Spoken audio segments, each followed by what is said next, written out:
Well, the futurist Graeme Codrington has been part of the Pulse since the very beginning of the lockdown back in March, providing insights from his perspective working as a futurist. Well, he's back with us now. Graeme, as we head towards the end of 2020, so many different things that you've learned. Where would you start with what we've learned in this year? Stephen, I think it's really difficult to speak in generalizations. If we look at the economy, we will discover in a few weeks' time whether we're down by 3%, 5%, 7%, whatever the number might be. But that's not going to be useful, because if you're in entertainment or hospitality, or if you're an airline, you're probably down 80 or 90% for the year. There's some companies that have had their best years ever. I'm thinking of e-commerce, delivery, Take-A-Lot, Checkers 60/60, others, people in data. I'm pretty sure banks and insurance companies didn't give me any money back for not claiming or using their facilities. So, I think it's a very varied year. And I think that that's true for us as individuals. Some people have had good years. Maybe nobody will call this their best year ever, but I think some people have thrived during this time and have enjoyed, if it's possible, to enjoy the lockdown and have done the things they wanted to do. Other people have really, really struggled. So, when we review 2020, we need to realize it was a difficult year, a desperate year, but also a year in which some people were able to step up. I think that the companies and individuals that did succeed in whatever way they could succeed this year, I think those were the ones who already were building adaptability into their DNA. We're already adaptable.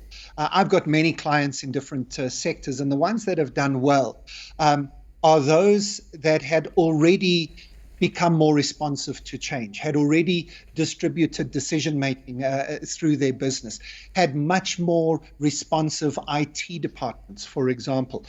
One of my mining clients had just as lockdown began, just shifted to smart contracting. And I think a lot of companies have had to do quite a lot with IT this year to enable their adaptability. And I think that the organizations that did that quickly, might have been painful at the time, but they're probably looking back now on the year and saying, we did it. We've made it through the year, and we reasonably set up for next year. I mean, there's so many different things to look at. There was a huge debate as the lockdown started, the different regulations that were put in place. I mean, I don't think I've ever had so many debates around cigarettes and alcohol in my life. And I mean, they went on and on and on.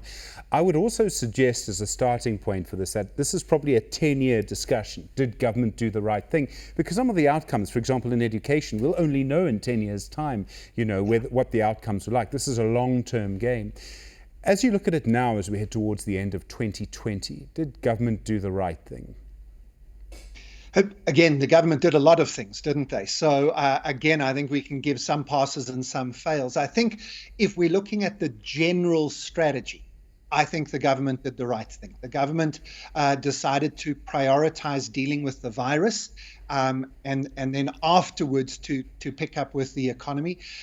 If we remember back, now that we're in a second wave, just about heading into a holiday season, people might have forgotten that that's exactly where we were when we were debating the first lockdown. It was heading towards Easter.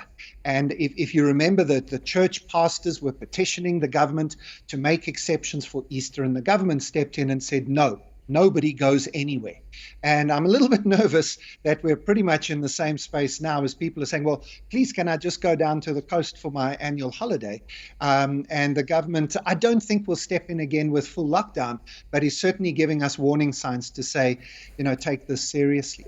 So I think in general, when it comes to the strategic view, I think the government did the right thing. Then, of course, what followed, as you said, were all those other regulations, those bitty things about open-toed shoes and sleeveless vests. I think the government lost their way a little bit in some of the detail. The health department, though, I think has been a shining light all the way through.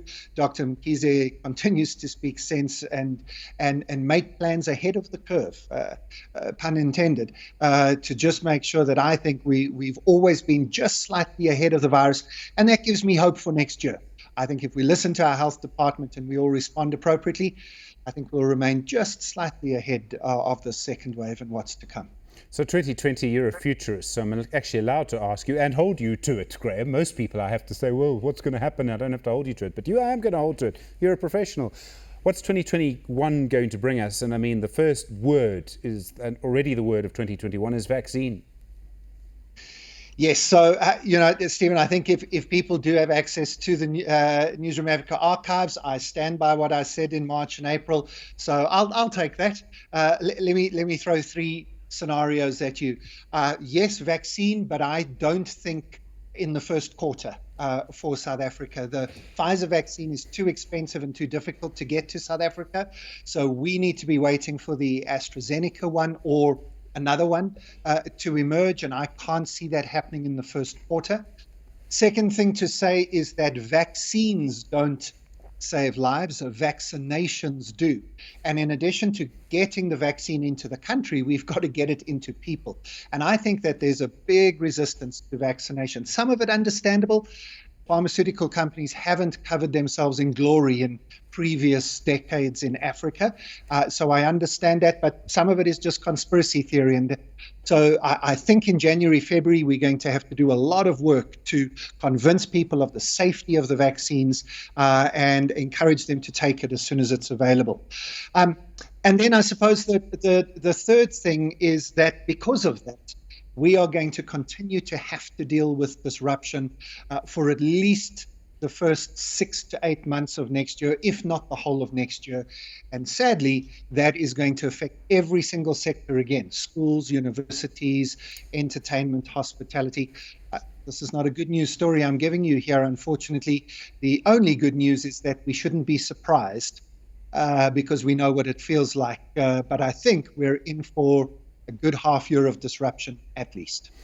By the end of next year, let's sort of put a year from now, right? Yeah. Do you think COVID-19 will be done? And by done, I don't mean, permanently and forever and no impact. I mean, we'll still have a smaller economy probably than we did, say, 2 years ago. But do you think we'll be able to sort of breathe a little bit?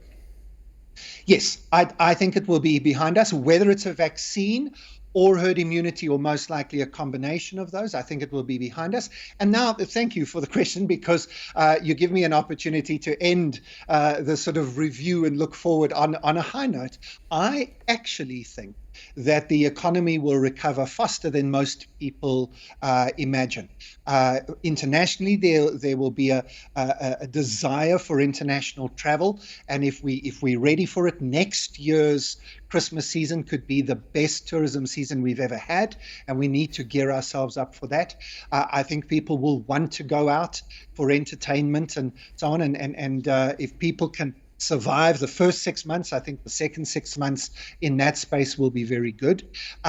And then in many other industries, I think, in fact, we saw the last few months mini recovery. We're seeing the stock market in the United States indicating we haven't broken major infrastructure with this crisis.